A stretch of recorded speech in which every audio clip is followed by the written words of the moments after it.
There's heaps that you can do to stay fit on campus. We've got gyms, pools, and the sprint between Merriweather and Bosch when you have back-to-back lectures. But one thing open to the women of USyd that you might not have heard about is women's rugby. The girls were nice enough to have us along at training and chat to us about what it's like. Y'all don't really want it like that. Here comes the,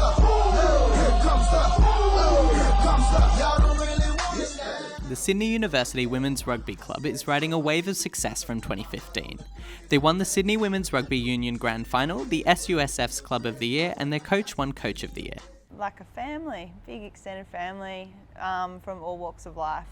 Yeah, we get girls that are 16 that come play, and then we've got our oldest players, 41. When I started, I messaged Babs, who's the president, and she was like, hey, I'm small, I've never played. Do you take on newbies? And she was like, yeah, definitely, come in. And everybody was so inviting.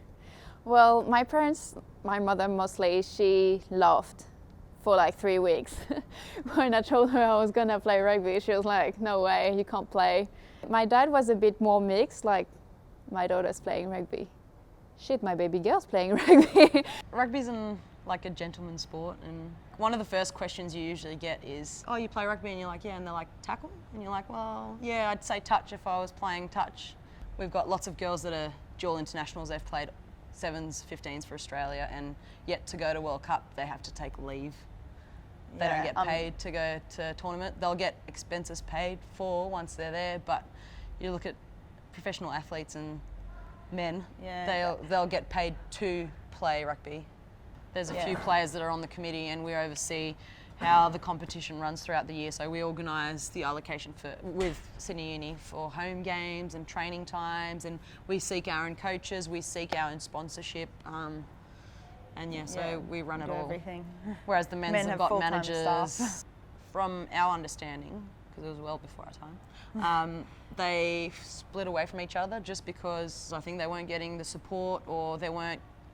Their goals weren't aligned. We are in liaison with the men's club, trying to build a rapport again and get a bit more support from them, but them also get some support from us. The Sydney Uni Football Club is the oldest rugby club outside of Britain and has all the resources of a professional club, with a range of corporate sponsors and management staff. Currently, the club is open to men only. We reached out to the SUFC, and they responded by saying that the club has never had a women's team, but did not comment on whether they plan to include women's teams in the future. It's definitely growing, like it's picking up pace, maybe not as quickly as I'd like it to, but It's going in the right direction. It's more like women's rugby and men's rugby, whereas where we'd like to see it head is just rugby. The team trains from 7 p.m. at St Andrew's Oval on Tuesdays and 7:30 p.m. at the Square on Thursdays. If you'd like to get involved, you can get in touch through their Facebook page.